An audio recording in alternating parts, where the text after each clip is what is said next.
8월 16일 목요일 오늘의 주요 뉴스입니다. 뉴욕 증시가 엇갈린 경제 지표 속에 투자자들이 관망세를 보이며 혼조세로 마감했습니다. 다우지수는 거의 제자리 걸음을 걸으며 0.5% 하락했고 나스닥 지수는 0.46%, 500 지수는 0.11% 상승했습니다. 유럽 증시가 다시 혼조세를 보였습니다. 이날 발표된 미국 경제 지표가 엇갈린 모습을 보이면서 3차 추가 완화 정책 기대감 역시 낙관과 비관을 거듭했습니다. 영국과 프랑스, 독일 주요국 지수는 약 보합권에서 거래를 마쳤습니다. 국제 유가는 미국 원유 재고 감소 소식에 3개월 만에 최고 수준으로 상승했습니다. 전날보다 90센트 오른 배럴당 94달러 33센트를 기록해 종가 기준으로 5월 중순 이래 가장 높았습니다. 지난 7월 미국의 소비 기록하며 두 달째 보합세를 보였습니다. 반면 이날 발표된 뉴욕 제조업 경기는 시장 예상 9개월 만에 처음으로 경기 위축세로 돌아섰습니다. 그리스 정부가 긴축재정 집행 시한을 2년 연장하는 방안을 요청할 것으로 알려졌습니다. 예상보다 경기 침체가 심각하고 그리스 정치권의 재정 지출 감축안 합의가 늦어지고 있기 때문으로 풀이됩니다.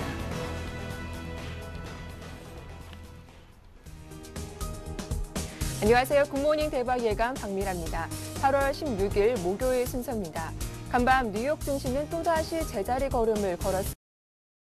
방향성을 찾지 못하고 있죠. 일단 시장을 이끌 만한 재료가 없는 가운데 거래량도 취약하기 때문에 당분간 이런 횡보 흐름은 더 이어질 거란 전망도 나오고 있습니다. 결국 뉴욕 3대 지수는 전날 종가와 비슷한 수준에서 거래를 마쳤는데요. 어떤 재료들이 나왔는지 하나씩 정리를 해보도록 하겠습니다. 글로벌 핫이슈 인덱스 투자 전문의 이현민 본부장과 함께합니다. 안녕하세요. 네, 안녕하십니까. 예, 먼저 간밤 중요한 경제 지표들이 대거 발표가 됐는데요.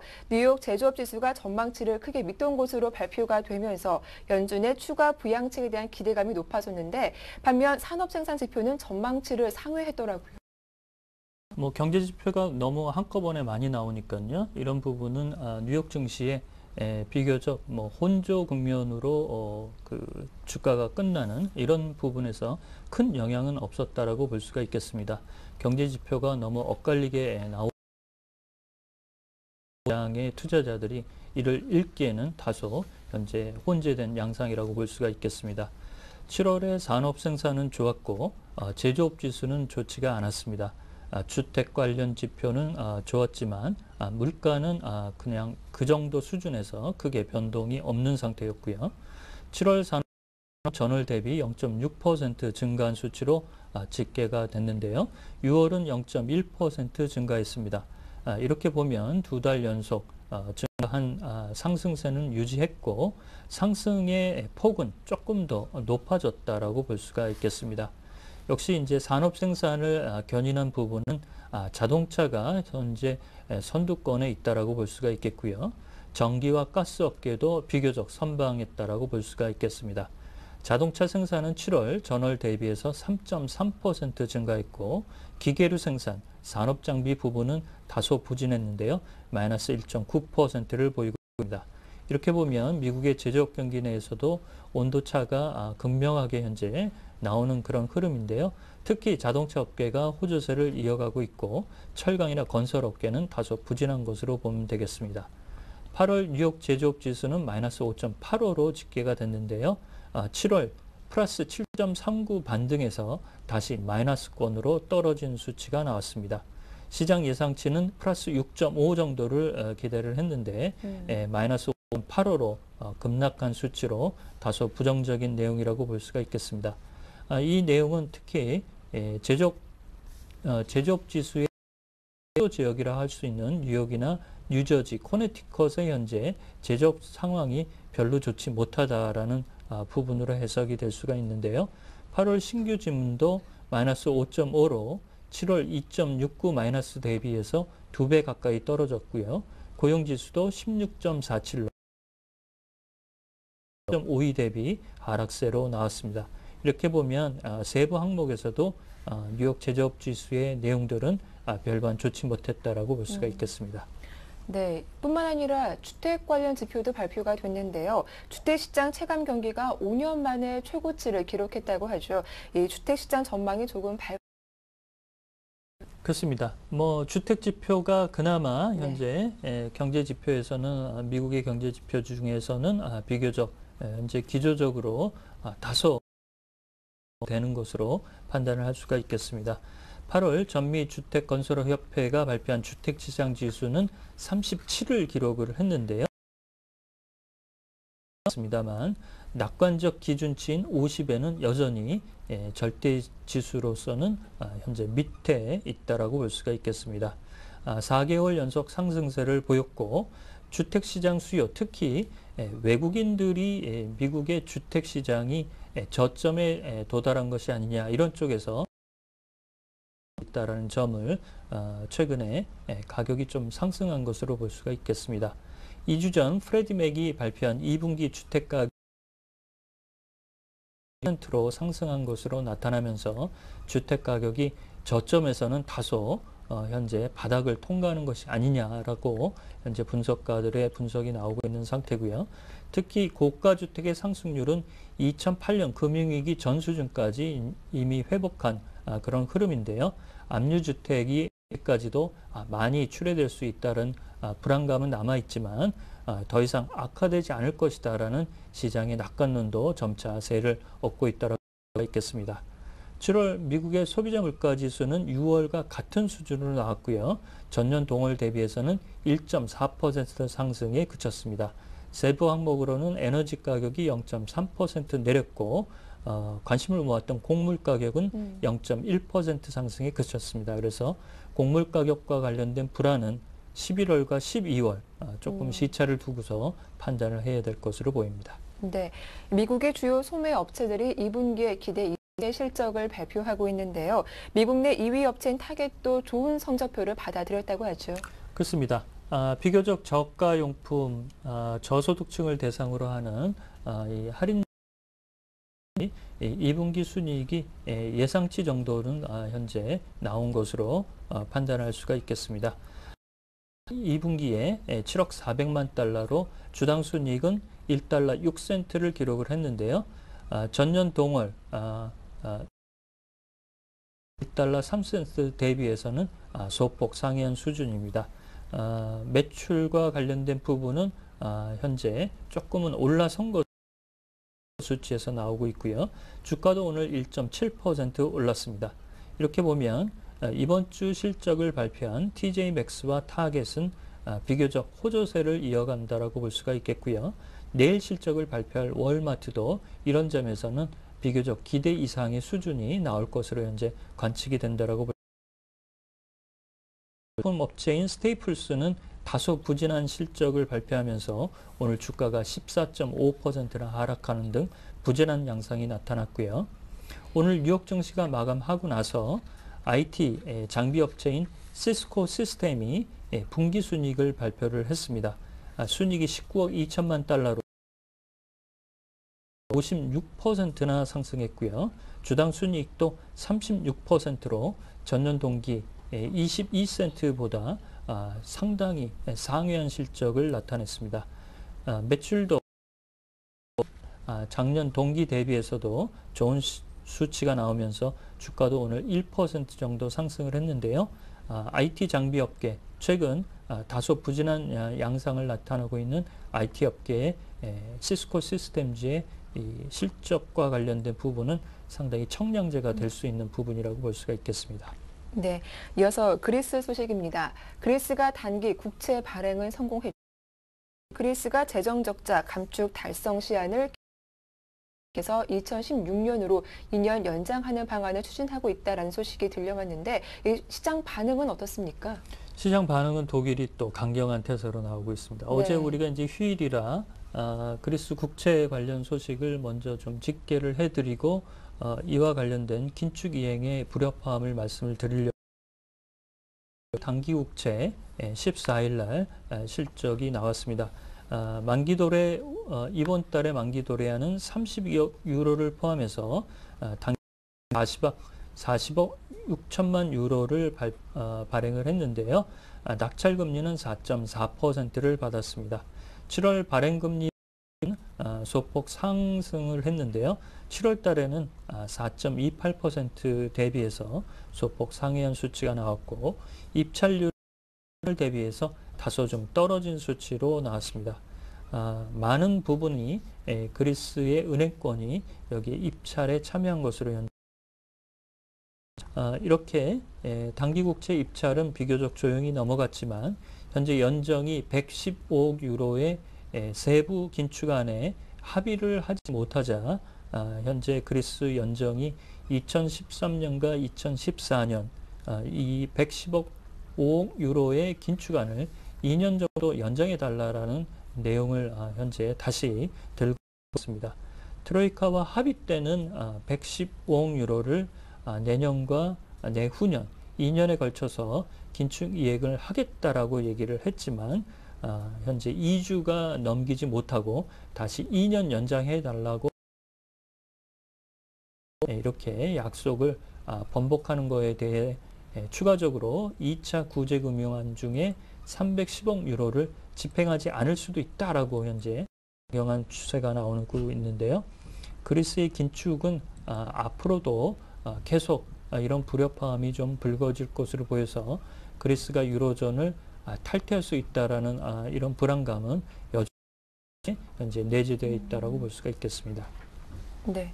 네, 그런가 하면 스탠다드 차타드 은행이 이란과의 불법 거래를 인정하고 결국 벌금을 내기로 했습니다. 그 규모는 어느 정도인가요?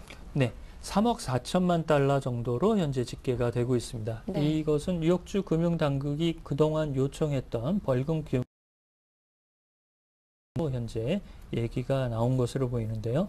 스탠다드 차터들은 뉴욕주 금융당국이 이란과의 불법 거래에 대한 내용에 대해서 은행 면허를 박탈하겠다라고 으름장을 놓자 이에 강경한 어조로 좀 대응하는 그런 추세가 나왔고요. 이런 점에서 미국이 영국의 금융 중심지에 공격을 가고 있다라고 반발성 기류가 나왔지만 예상대로 수면 밑에서 조용히 현재 합의점을 도출한 것으로 보입니다. 스탠다드 차터드는 뉴욕주 금융당국에 따르면 지난 10년간 6만 건의 이란과의 불법 자금 거래로 약 2,500억 달러에 달한다라고 얘기를 했지만 이에 불응하겠다라고 얘기를 한 적이 있었습니다만 조용히 벌금을 내겠다라고 했고 이런 불법 거래와 관련된 부분도 이에 대해서 이의를 제기하지 않겠다라고 꼬리를 내렸습니다. 따라서 뉴욕주 금융당국의 벌금 부과 이런 부분은 일단락이 된 것으로 보이는데요. 현재 뉴욕주 금융당국 외에 그다음에 맨하탄 검찰청의 내사도 현재 다른 라인을 통해서 현재 진행이 되고 있는데 이 어느 정도 이제 마무리 국면 쪽으로 가닥을 잡지 않을까라고 시장은 관측하고 있는 상태입니다. 네, 말씀 잘 들었습니다. 투자자문의 이현민 본부장과 함께했습니다. 도움 말씀 고맙습니다.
네, 글로벌 증시 마감에 따른 국내 증시 영향과 함께 전일장 이슈들 자세하게 정리 도와드리겠습니다. 두 분과 함께 할 텐데요. 샘플러스 이상로 전문위원과 동양증권 장형철 과장님 나오셨습니다. 안녕하세요. 예, 반갑습니다.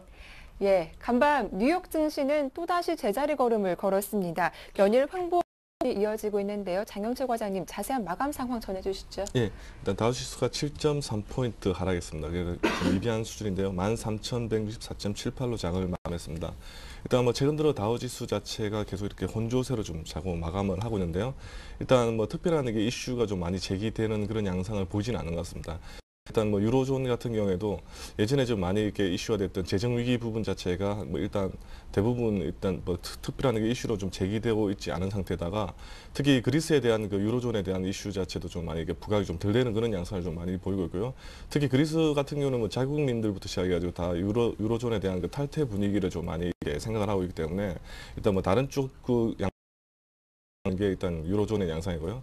그에 따른 다우지수라든지 글로벌 증시 같은 경우에도 일단은 최근 들어가지고 가장 이슈가 제기되고 있는 게 일단 정책 위반자들에 대한 양적 완화 정책, 제3차 양적 완화 정책에 대한 이슈가 일단 이게 건지 아니면 제기되지 않을 건지에 대한 이슈가 굉장히 좀 많이 부각됨에 따라 가지고 시장이 어떻게 보면 눈치성을 좀 많이 보고 있는 것 같습니다. 이게 따라서 지표들도 좀 많이 혼조세를 좀 많이 보이고.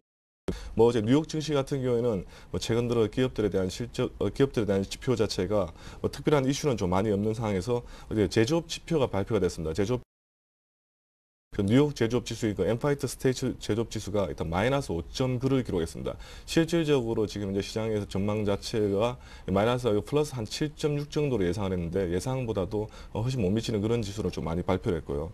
특히 그에 따라 또 최근 들어 소비자 물가 지수 같은 경우는 소비자 물가는 지금 이제 계속 정체되는 양상을 많이 보임에 따라 가지고 일단 인플레이션 우려 부분 자체가 많이 완화됨에 따라 오히려 소비재들에 대한 그런 소비재에 대한 증가에 따라 가지고 소비재를 생산하는 그런 기업들에 대한 실적 부분 자체는 굉장히 좀 많이 증가하는 좀 이렇게 양상을 좀 이렇게 약간 달리하는 그런 양상을 좀 많이 보이고 있는데요. 일단 시장에서는 일단 실적 지표와 그다음에 경제 지표가 좀 이렇게 어떻게 보면 좀 비이성적으로 좀 많이 움직이는 그런 양상도 좀 많이 보이고 있는데요. 일단 정책 위반자들에 대한 양적 완화 정책에 대한 그런 이슈 부분 자체가 아직 해결되지 않음에 따라 가지고 시장 자체는 약간 좀 비이성적으로 좀 많이 움직이는 그런 양상을 보이지 않나. 같은 경우에도 일단 보합권으로 좀 많이 마감을 했는데요. 일단 다우지수에 대한 그런 커플링으로 좀 많이 가다 보니까 시장에 대한 특별한 이슈가 좀 많이 제기되어지지 않고 일단 한번 망가진 유로존에 대한 그런 부분 자체보다도 양적 완화 정책을 통해 가지고 정부에 의한 유동성으로 통해 가지고 시장을 어느 정도 좀 마감을 해보자는 그런 양상이 좀 많이 강함에 따라 가지고 아무래도 아직까지도 좀 눈치 보는 그런 작전이 좀 많이 펼쳐지지 않나 그렇게 일단 보여지고 있습니다. 네, 글로벌 증시에서는 지표도 혼조세를 거래량도 위축되면서 계속 연일 횡보 국면이 이어지고 있는데요. 국내 증시 분위기는 사뭇 다른 것 같습니다. 네, 맞습니다.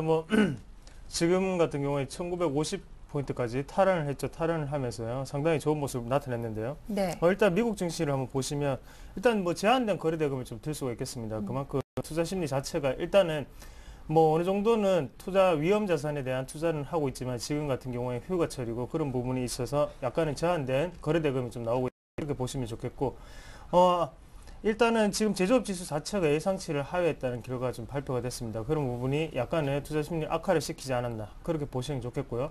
그리고 이번 주말 같은 경우에 S&P 500 지수 월간 옵션 만료일이죠. 그 부분에 따라서 약간은 심리 자체가 조금 중립적인 포지션에 나타나 있다 그렇게 말씀을 그래서 지금 같은 경우에 한 1400포인트 부근에 대부분 다 모였는데 그 부분 자체가 이번 주는 끝내고 난 다음에 다음 주에 확실한 방향성을 알리고 싶다.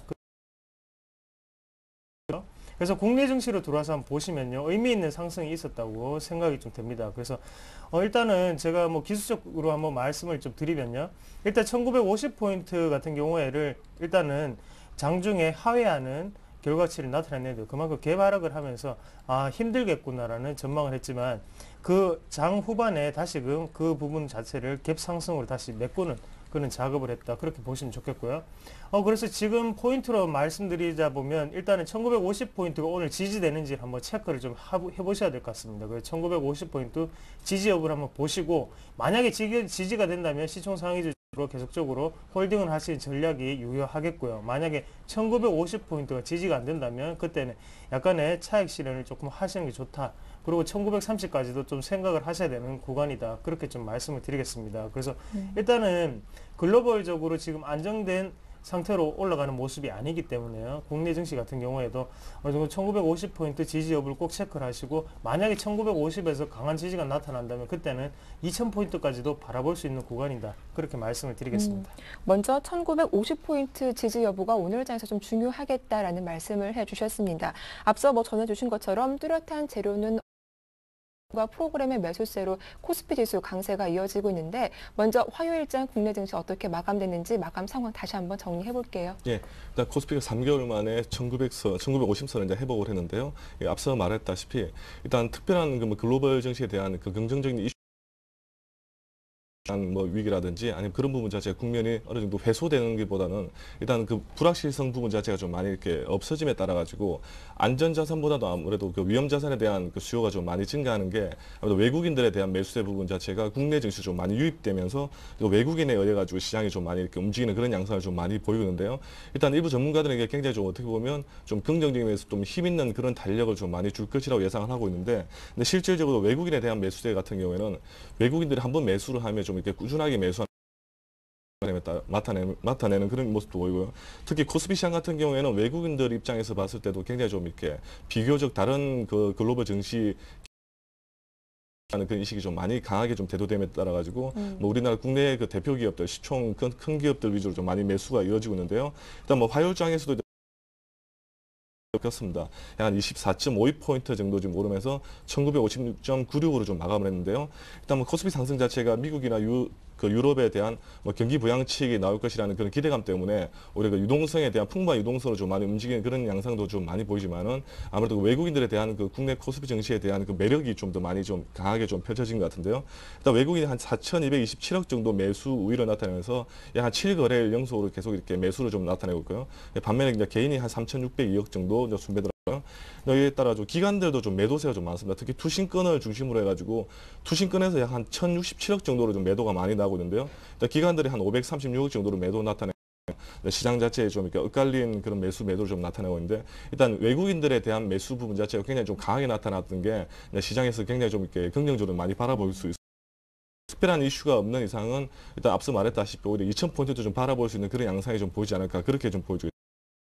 코스닥 같은 경우에도 코스닥도 약 한 2.34포인트 정도 좀 상승을 했지만 코스닥은 좀 약간 매매 패턴이 좀 이렇게 달라졌는데요. 일단 개인들이 한 166억 정도로 좀 매수 우위에 좀 많이 났을 거예요. 그다음에 외국인 기관이 한 90에서 한 70으로 나서고 있는데요. 일단 외국인들 같은 경우에는 SM주라든지 엔터테인먼트주에 대한 그런 매수 부분만 좀 이렇게 살짝 나타나고, 전반적으로 좀 매수 부분 코스피하고 좀 이렇게 달라지는 그런 모습을 보이지 않나, 그렇게 보여집니다. 네, 이어서 코스피 쪽 업종별 흐름도 정리를 해보도록 할 텐데요. 어느 업종이 강했고 좀 약했는지 살펴봐 주시죠. 예, 일단 의료 정밀 부분 자체가 4.46% 정도 좀 많이 급등했고요. 그다음에 건설, 은행, 정권, 유통, 전기, 전자, 그다음에 화학, 기계 등 대부분의 종목에서 많이 강세를 좀 많이 나타냈는데요. 특히 시총 1위인 삼성전자도 한 1.5% 정도 일단 외국인의 매수세가 끊임없이 좀 나타나면서 좀 상승세를 좀 많이 나타냈고요. 현대모비스 같은 자동차 관련주들도 강하게 좀 매수세가 좀 많이 나타났습니다. 그리고 삼성테크인 같은 경우에는 일단 2, 4분기 자체 이익 상향 전망에 나타나가 한 3.8% 정도 오른 게 약간 좀 특징적이었고요. 그다음에 디스플레이 부분 자체도 좀 이렇게 뚜렷하게 향후에 좀 이렇게 증가세를 좀 나타나고, 일진 디스플레이 같은 이 디스플레이 특히 터치 패널 업종들에 대해서 좀 이렇게 증가세를 좀 많이 나타냈습니다. 반면에 이제 현대중공업 같은 경우에는 전날에 실적이 크게 악화됐다는 소식이 나타나면서 4일 연속 하락을 했는데요. 특히 현대중공업부터 시작해 기존의 조선에 대한 그런 매수 부분 자체가 지금 취소되는 부분도 좀 많이 나타내고, 특별하게 좀 이슈되는 그 매수 모멘텀이 좀 많이 나타나지 않음에 따라 가지고 계속 아니었나, 그렇게 보여집니다. 예, 전반적인 업종 강세가 이어지고 있는 가운데 주요 조선주였죠. 실적 악화 우려로 좀 그렇습니다. 자, 그렇다면 이 가운데 특징을 보였던 종목은 어떤 종목들이 있었습니까? 네, 일단 한국가스공사를 같이 한번 보시면 좋겠습니다. 한국가스공사 같은 경우에는요, 일단 천연가스 판매가 증가했다는 소식이 있었죠. 그런 부분과 일단 외국인 매수세가 조금 집중되고 있다. 그렇게 말씀을 좀 드리고 싶은데요. 그래서 뭐 일단 수급적인 부분을 한번 체크를 한번 해보시더라도 기관은 어느 정도의 차익 실현 매물이 좀 나오고 있는 상태고요. 대신에 외국인 같은 경우에는 끊임없이 지금 매수를 하면서 순환매로 어느 정도 매집이 계속적으로 들어오는 구간이다. 그렇게 말씀을 드릴 수가 있겠습니다. 그래서 지금 같은 경우에 추가적인 상승이 제가 볼 때는 조금 가능한 구간이다. 그렇게 말씀을 드릴게요. 그래서 지금 같은 경우에는 여기 상단에 보시면 한 53,000원 부근이 될 것 같은데 53,000원 부근까지는 좀 쉬지 않고 달리고 거기 이후에는 약간의 좀 지지점을 또 테스트하고 또다시 갈 수 있는 확률이 높다. 그래서 지금은 거래량이 조금만 더 붙어주면 좋겠습니다. 그래서 지금은 어느 정도의 실적 자체가 뒷받침되고 올라가는 이기 때문에요. 아직까지의 추가 상승 구간은 확실하다. 그렇게 좀 말씀을 드리겠고요. 그리고 한 가지 더 말씀을 드린다면 일단 조선주 중에서 현대중공업을 좀 말씀을 좀 드려야 될 것 같습니다. 시장 자체에서 조선주의 모습이 상당히 안 좋았는데 그 부분 자체가 일단은 실질적인 부분이 미흡하다는 소식이 있었죠. 그래서 2분기에 어닝 쇼크를 맞이한 현대중공업 그런 부분 자체가 약간은 투자 심리 자체를 악화를 시키면서 하락하는 모습 나타냈는데 또 근데 장중 체크를 또 해보시면요 또 그만큼 저가 매수세가 또 유입이 됐다는 점을 또 체크를 한번 해보실 수가 있겠습니다. 그래서 지금 같은 부분에서는 일단 실적 같은 부분 어닝 쇼크로 나왔는 부분이 있고요. 그래서 일단 만약에 보유를 하고 계신 분들 같은 경우 좀 더 추이를 좀 지켜보시고요. 하단에 20일선은 좀 중요점으로 좀 생각을 하시고 투자 지금 뭐 신규적으로 들어가시려고 매수를 하고 싶어 하시는 시청자분들 같은 경우에도 어느 정도는 지금 같은 경우에는 악재가 이미 선반영 됐다고 생각하고 어느 정도 베팅은 조금 가능한 구간이지 않나. 그래서 지금 뭐 애널리스트의 리포트 같은 경우도 중요하겠지만요. 그보다는 일단은 자기 투자 심리가 가장 중요한 것 같습니다. 그래서 일단 악재가 선반영 됐다고 결론을 내리고 먼저 좀 투자를 선매수를 좀 들어가는 방법도 괜찮아 보인다. 그렇게 말씀을 드리겠습니다. 네, 현대중공업과 한국 흐름 정리를 해봤습니다. 이어서 코스닥으로 넘어가 볼 텐데요. 코스닥 업종별 흐름 한번 정리해 보시죠. 예, 코스닥도 좀 업종별로 좀 이렇게 많이 양상이 좀 달라졌는데요. 특히 뭐 컴퓨터 서비스라든지 음식료, 담배, 그다음에 방송 서비스 부분이 좀 강세를 좀 많이 나타냈고요. 그다음에 운송, 기타 제조, 디지털 콘텐츠가 좀 하락을 좀 많이 나타냈는데요. 어제 코스닥 종목 중에서 특히 안철수 대선 테마주들이 좀 이렇게 양상을 좀 많이 나타내고 있는데요. 특히 대선 테마주 중에는 뭐 박근혜 테마주부터 시작해가지고 그 안철수 테마주가 이렇게 계속해서 그 전일 같은 경우는 안철수 테마주에 대한 그 부분이 좀 하루 만에 좀 이렇게 반등을 나타내면서 그 안철수 연구소인 안랩이 좀 상승을 좀 많이 나타냈습니다. 그다음에 어제 같은 경우는 코스닥 전체에 대한 특별한 뭐 이슈보다는 아무래도 좀 이렇게 SNG, YG 엔터테인먼트 같이 대부분에 대한 그 엔터테인먼트주들이 해외 한류 열풍의 그런 이슈로 좀 많이 그래서 외국인들에 대한 매수 부분이 좀 많이 이렇게 강하게 좀 노트되고 있고요. 기관들도 좀 매수가 좀 이렇게 따라 붙어주면서 특히 특히 그런 부분 자체에 대한 주가들 좀 이렇게 움직임 자체가 좀 굉장히 좀 두드러지고 있는데요. 예전과 달리 그 엔터테인먼트 주들 같은 경우에는 단순하게 미래에 대한 그런 불확실성으로 좀 많이 움직였지만은 지금 같은 경우는 뚜렷하게 지금 실적이 좀 많이 이렇게 긍정적으로 나타내고 있기 때문에 아무래도 외국인들에 대한 매수세는 앞으로 좀 강하게 좀 나타나지 않을까 그렇게 보여지고 있고요. 특히 또 이제 CJ 오쇼핑과 그다음에 CJ E&M 같이 대부분의 특히 방송에 대한 그 서비스 부분 자체도 좀 매수세가 좀 많이 나타내면서 시장이 좀 이렇게 긍정적인 모습을 보이는 그런 양상을 좀 많이 나타냈던 게 좀 특징이었습니다. 네, 대선 현매가 돌면서 지난 화요일장에서는 안철수 관련주가 급등세를 보였고 또 엔터테인먼트 관련주에는 외국인과 기관의 매수세가 유입되고 있다라고 정리를 해봤습니다. 자, 그렇다면 이상로 전문위원님, 이 가운데 살펴볼 종목이 있다면 어떤 종목일까요? 예, 일단 뭐 코스닥 같은 움직이고 있다. 그렇게 좀 말씀을 좀 드리고 싶습니다. 그게 가장 중요한 포인트가 될 것 같고요. 그 중에서 지금 엔터주 관련 네. 그래서 SN 같은 종목을 같이 한번 보시면요. SN 같은 경우에는 일단 2분기 영업이익 같은 경우에 지금 336%가 상승했다는 어느 정도의 공시가 나타났습니다. 그런 부분 자체가 일단은 국내에서는 뭐 그렇게 어느 정도의 실적 자체가 그렇게 크게 나타나지는 않겠지만요. 지금 해외적인 한류 열풍에 힘입어서 해외 효과가 톡톡히 나타나고 있다. 그렇게 말씀을 좀 드리고 싶고요.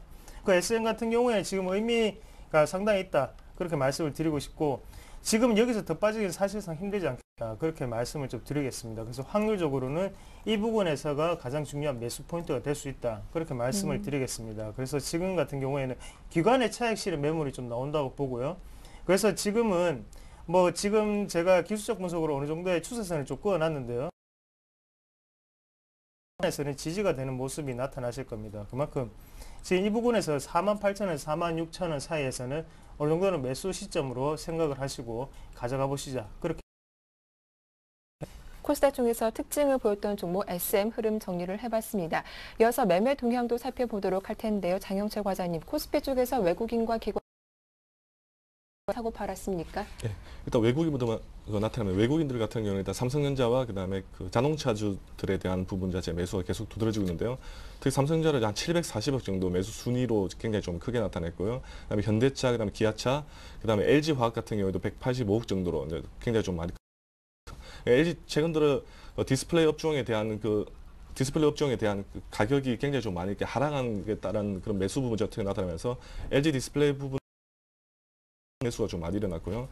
기관들 같은 경우에는 NHN에 한 408억 정도 매수가 좀 많이 나타냈고 현대위아 그다음 삼성테크인, SK텔레콤 위주로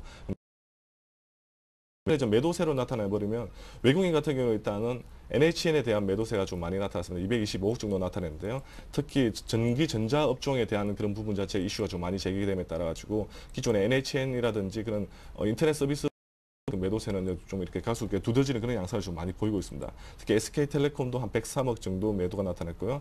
삼성 엔지니어링도 한 88억 정도 매도가 좀 많이 나타났습니다.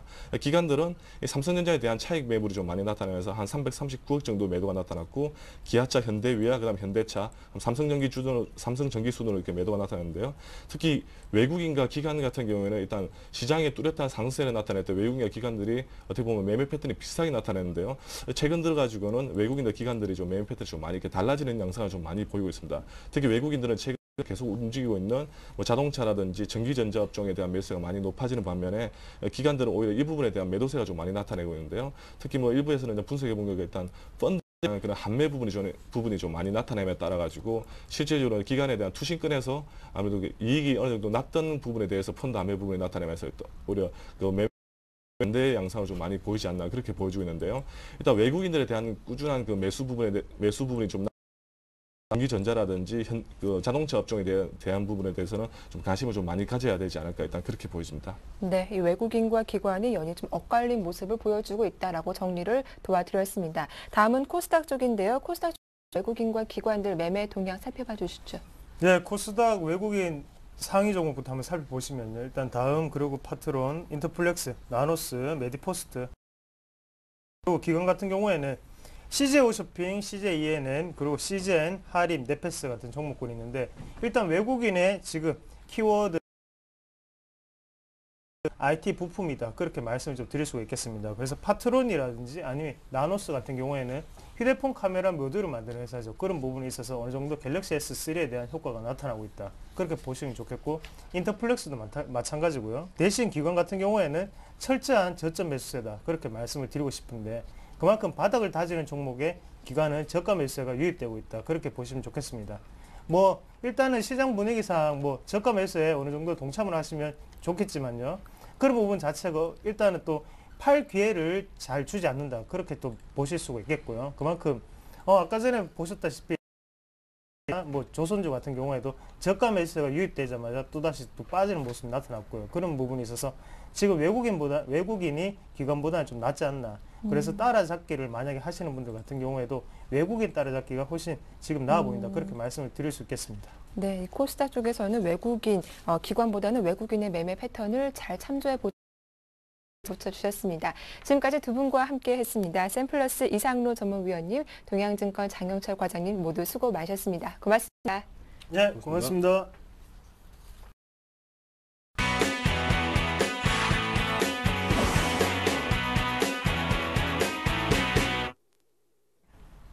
네, 전일장 이슈를 보였던 종목을 찾아보고 자세한 매매 전략도 들어보도록 하겠습니다. 샘플러스 김현근 전문위원 만나보죠. 안녕하세요. 네, 안녕하세요. 네, 지난 화요일장 이슈를 보였던 종목 어떤 종목이 있습니까? 예, 최근에 이제 시장의 어떤 상승을 봤을 때 외국인의 매수가 상당입니다. 네. 뭐 강한 매수를 보여주고 이런 종목들을 좀 봤을 때는 역시 이제 삼성전자와 현대차, 기아차, 현대모비스 이러한 시총의 상위주들을 중심으로 해서 상당한 매수세가 유입이 되고 있는데요. 관련해서 이제 제가 일전에도 말씀드렸지만 현재 시장에서 뭐 IT나 자동차 이런 쪽은 뭐 다른 쪽은 매매를 하더라도 이런 쪽은 항상 포트에 좀 넣어둘 것을 좀 말씀을 드리는데 관련해서 이제 기아차라는 종목을 좀 말씀을 드리도록 하겠습니다. 최근에 이러한 외국인들의 이 현대차, 기아차, 뭐 삼성전자를 비롯 매수가 유입이 되는 중심이 되고 있는 이런 이유적인 부분을 좀 보자면 시총의 상위주 종목 이러한 외국인들의 유동성이 좀 공급이 되면서 시총 상위 종목인 이런 현대차, 기아차 이런 종목들의 매수세가 좀 자연스럽게 좀 몰린 거 아니냐 뭐 이렇게도 그냥 단순하게 좀 생각을 해볼 수도 있겠지만 그 뒷면을 좀 이면적인 부분을 보자면 역시 가장 현재 시장에서 자동차 업종만큼 실적이 좀 견조하게 나오는 그런 업종은 좀 없다 이런 부분을 좀 판단을 할 수 있을 것 같습니다. 앞으로 이제 공장 준공이라든가 신차 출시 효과 이런 부분으로 인해서 실적이 계속 기대감 이러한 부분들이 조금씩 반영이 돼가고 있는 이러한 상황이 아닌가 판단을 해볼 수가 있고요. 그리고 지금 현재 일본 현상으로 계속해서 좀 어려움을 겪고 있는 이러한 상황이죠. 그래서 국내 이러한 자동차 기업들이 상당히 좀 선전을 하고 있는 이러한 상태입니다. 기아차 부분을 좀 봤을 때 2분기 영업이익률 같은 경우 사실 9.7%로 해서 시장의 기대치였던 두 자릿수 이러한 영업이익률을 좀 달성하지는 못했습니다. 이 부분을 좀 보자면 원가율이 좀 큰 폭으로 좀 개선이 되긴 했지만 마케팅비라든가 판매 보증 충당금 이런 부분이 좀 컸기 때문에 하반기 때 좀 어려운 시장 상황, 환경 이런 부분이 좀 선집행되지 않았나 이렇게 좀 판단을 해볼 수 있을 것 같습니다. 그래서 2분기 때 좀 기대치 이하였던 이런 영업이익률이 하반기로 갈수록 이제 판관비 개선이라든가 이런 부분으로 선집행된 부분 이런 부분을 봤을 때 좀 개선되리라고 좀 예상을 하고 있습니다. 그리고 현대차와의 어떤 마진 격차를 좀 봤도 2분기 때 한 1.7% 정도 현대차가 당연히 더 높은 지금 마진을 기록하고 있는데요. 이 부분을 봤을 때는 내수 시장에서의 어떤 현대차의 대형차 판매 비중이 좀 높기 때문에 국내 시장에서 그 마진의 격차가 좀 기아차와는 약간은 좀 큰 그런 부분을 보여주고 있습니다. 하지만 이런 부분은 향후 이제 줄어들 거라고 예상을 하고 있는데요. 이미 이제 이 기아차가 현대차보다 좀 앞선 상태고요. 해외 시장에서의 현대차와 그 마진율 격차 같은 경우는 이미 이제 데드간 수준까지 좀 올라온 상태입니다. 그래서 현재 뭐 기아차에 좀 관심을 좀 가질 수 있는 그러한 자리인가 아닌가 생각을 하고요. 또 기아차에 좀 지금 많이 판매가 되고 있는 그 자동차 소울이라는 자동차가 있는데요. 2009년도부터 이제 미국 시장에 출시가 된 이후에 지속적으로 좀 판매가 강세가 되고 있는데요. 이 부분은 이제 닛산의 이제 그 박스카 큐브 있죠. 그 부분과 비교를 했을 때 거의 뭐 비교가 안 될 정도로 미국 시장에서 인기를 좀 누리고 있는 상태입니다. 내년에 이제 신형차도 출시가 되고 그러한 전망이기 때문에 또 추가적인 주가 상승의 모멘텀이 될 수 있다고 판단을 하고 있습니다. 이러한 뭐 이유를 차치하고라도 외국인들의 강한 이러한 를 봤을 때 현재 주가에서도 뭐 추가적인 상승이 가능하다 이렇게 좀 판단을 해볼 수 있을 것 같습니다. 차트를 좀 보시면서 매매 전략을 좀 말씀을 드리면 뭐 현재 삼성전자라든가 이런 현대차라든가에 비해서 약간은 주가가 상승을 좀 아직 못한 상태로 좀 볼 수 있을 것 같습니다. 보시면 아시겠지만 상당히 좀 긴 시간 동안 옆으로 좀 횡보하는 그런 모습이죠. 65,000원과 85,000원 이러한 큰 박스의 좀 흐름을 좀 보여주고 있는 상태입니다. 지금 현재 상태에서는 근데 저점을 좀 높이면서 7만 원 이상 가격선을 계속 유지를 하면서 다시 한 번에 좀 상승을 시도할 수 있는 그런 구간이라고 판단을 하고 있습니다.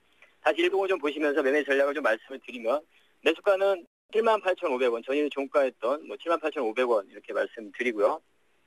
목표가는 5,000원, 뭐 중장기로 끌고 가셔도 괜찮을 거라고 생각을 합니다. 손절가는 75,000원 이렇게 제시해드리도록 하겠습니다. 네, 최근 외국인의 매수세가 집중되고 있는 기아차 대응 전략 살펴봐 드렸습니다. 다음으로 살펴볼 종목은 어떤 종목입니까? 예, 다음 살펴볼 종목은 코스닥의 종목인데요. 최근에 코스닥 같은 경우는 뭐 제약사라든가 바이오 쪽 이런 업종의 종목들이 좀 눈에 좀 띄고 있는데요. 관련해서 이제 메디포스트라는 종목을 좀 점검을 해보도록 하겠습니다. 지난주에 좀 공시를 했죠. 2분기에 이제 적자를 좀 기록을 했습니다. 근데 적자를 기록했음에도 불구하고 외국인과 기관들은 매수를 계속 유입을 하고 있는 그러한 상태죠. 이러한 배경적인 부분을 좀 생각을 좀 해볼 필요가 있을 것 같습니다. 동사 같은 경우는 이제 제대열 은행이죠. 2000년도에 제대열 은행으로 좀 설립을 해서 현재 같은 경우 국내 최대 제대열 은행 사업을 영위를 하고 있는 그러한 기업입니다. 그래서 그 제대열 사업 분야에서는 상당히 안정된 그런 매출처를 확보를 하고 있는 상태입니다. 앞으로의 추가적인 주가 상승의 어떤 모멘텀을 좀 살펴보자면 기관 외국인들이 적자를 봤음에도 불구하고 계속 매수를 하고 있는 이러한 부분을 좀 살펴보자면 바로 이제 올해 더 품목 허가를 받았죠. 카티스템이라는 퇴행성 관절염 치료제죠. 이러한 부분이 이제 시술이 지금 본격화되고 있는 상황입니다. 그래서 앞으로의 어떤 중장기 성장성 이런 부분을 보고 미래 가치에 대한 기대감 이런 부분을 보고 수급들이 좀 유입이 되고 있다 이렇게 판단을 해볼 수 있을 것 같습니다. 4월달 말에 이제 첫 시술을 시작으로 해서 현재 이제 8개 종합병원 또 100개 병원, 100여 개 병원에서 시술이 좀 가능하다고 합니다. 그래서 앞으로 이러한 부분이 계속 진행이 된다면 좋은 결과들이 계속 나타난다면 주가는 뭐 상당히 좀 좋은 모습을 좀 보여줄 거라고 예상을 하고 있습니다. 지난해 2월 달에 이미 이제 미국에서 FDA 임상 시험을 승인을 받은 상태죠. 그리고 연내 2012년 올해 안에 국내 허가만으로 별도의 임상 시험 없이 오세아니아라든가 이러한 제3세계 국가로도 직수출이 가능하다고 합니다. 그래서 이 부분도 주가 사격이 좀 모멘텀이 될 수 있다 이렇게 판단이 들고요. 이러한 카티스템 말고도 이후에 그 후속 치료제 이 부분도 있는데요. 그러한 또 기대감도 투심을 현재 자극하고 있지 않나 이렇게 판단을 해볼 수 있을 것 같습니다. 바로 알츠하이머성 치료제인 뉴로스템이라는 이러한 제품이 있는데 이 부분 지금 일상 시험을 성공적으로 마무리한 상태죠. 현재 이제 이상 신청을 좀 준비하고 있는 상태입니다. 그래서 이러한 좀 미래에 대한 기대감, 상당히 이런 바이오 쪽에 대한 기업들은 사실 산업으로 우리가 봐야 되는데요. 세계적으로 봤을 때도 판매 초기에는 좀 적자를 보는 그런 현상들은 일반적인 현상입니다. 그래서 현재 이 기업이 좀 적자를 봤다고 해서 미래 가치에 대한 기대감을 좀 훼손할 필요는 없을 것 같습니다. 그래서 현재 상태에서 좀 기대감을 가지고 좀 해봅니다. 차트를 좀 보시면서 매수가를 좀 매매 전략을 좀 말씀드리면 매수가는 10만 원 이렇게 제시해드리고 목표가는 1차적으로 12만 원 제시해드리고 손절가는 9만 원 이렇게 제시해드리도록 하겠습니다. 네, 메디포스트 대응 전략 잘 들었습니다. 고맙습니다. 감사합니다. 네, 지금까지 샘플러스 김형근 전문위원과 함께했습니다.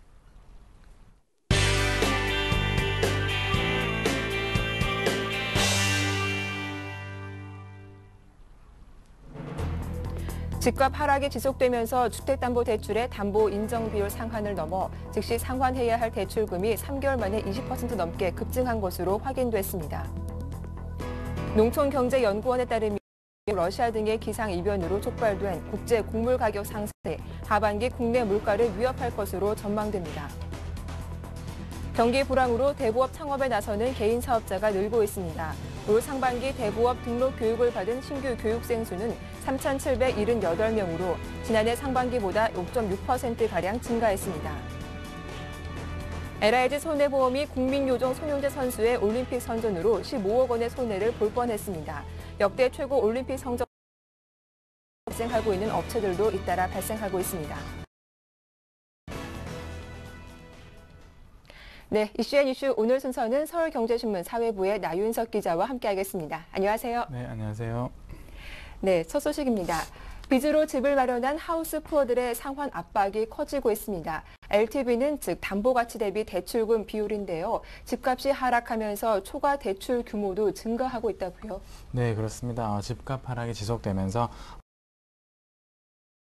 그러니까 LTV 상한을 넘어 즉시 상환해야 할 대출금이 3개월 만에 20% 넘게 급증했다고 합니다. 초과 대출 총액은 60조 원에 육박하는 것으로 조사됐습니다. 금융당국에 따르면 지난 6월 말 기준 은행권의 LTV 상환 초과 대출 규모는 약 8조 원으로 6조 6천억 원에서 1조 4천억 원가량 늘었습니다. LTV 조정 등 특별한 조치가 없는 상황에서 이 같은 증가 추세가 이어진다면 올해 말에는 내야 할 대출금이 10조 원을 초과할 것으로 예상됩니다. 금융당국은 집값 하락 영향으로 LTV 초과 대출이 급증하고 있다면서 전체 주택담보대출 가운데 LTV 초과 대출을 안고 있는 사람의 대출 총액도 10조 원 이상 증가해 60조 원에 육박할 것이라고 밝혔습니다. 은행권 주택담보대출액 대비 LTV 상한 초과액 비중도 약 2.5에서 2.6%로 3월 말에 2.15%보다 높아져 올해 말에는 3%를 넘길 가능성이 높습니다. 상환 압박이 더욱 거세지면서 하우스푸어들의 시름도 점점 깊어질 것 같습니다. 네, 올 연말 국내에도 에그플레이션 공포가 덮친다고 하는데요. 곡물값 상승 원인과 함께 국내 경제에 미칠 파장도 알아보겠습니다. 네, 그렇습니다. 곡물 가격 폭등이 일반 가공물에 동반 상승하는 에그플레이션이 올해 말께 국내에 상륙할 조짐입니다. 밀가루와 옥수수 가루 가격 상승은 물가에 직접적인 영향을 라면이나 빵, 국수, 맥주 등 식탁 물가 영향 치는 대표적인 곡물이기 때문입니다. 사료 가격 역시 축산 농가의 생산 비용을 높여 쇠고기, 돼지고기 등 육류 가격의 상승을 불러옵니다. 국제금융센터는 이번 에그플레이션이 앞선 예전 두 차례 파동보다 더 심각할 것으로 평가를 하고 있습니다. 국제금융센터는 내년까지 세계적으로 약 4천만 톤의 곡물 생산 부족이 우려된다며 사상 최악의 에그플레이션이 발생할 수 있다고 경고를 했습니다. 대금업자들이 점점 늘고 있다고 하는데요. 어느 정도 증가했는지 또 향후 전망은 어떤지 자세한 내용 들어보겠습니다. 네, 그렇습니다. 말씀하신 대로 경기 불황 때문에 대부업 창업에 나서는 개인 사업 늘고 있습니다. 법정 제한 이자율 인하와 수수료 상한선 하락 등으로 대부업계 경영 여건은 나빠졌지만 일부 개인 사업자들은 아직도 수입성이 높다고 판단한 것으로 풀이가 됩니다.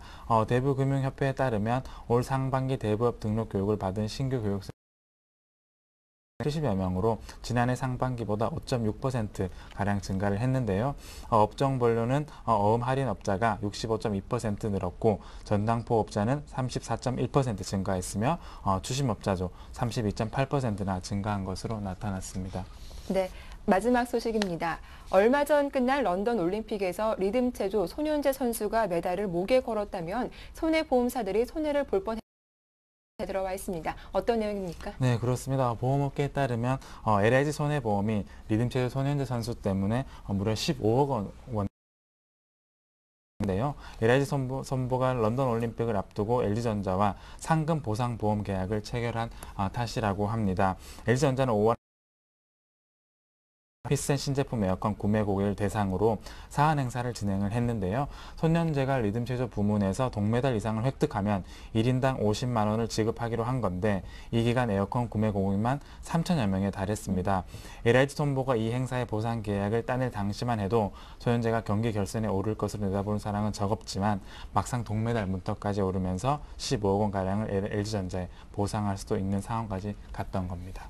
네, 말씀 잘 들었습니다. 이슈앤이슈 지금까지 서울경제신문 사회부의 나윤석 기자와 함께했습니다. 수고 많으셨습니다. 네, 고맙습니다. 네, 굿모닝 대박 예감 1부 순서는 여기서 마치겠습니다. 저희는 잠시 후 2부로 다시 인사드릴게요. 함께해 주셔서 고맙습니다.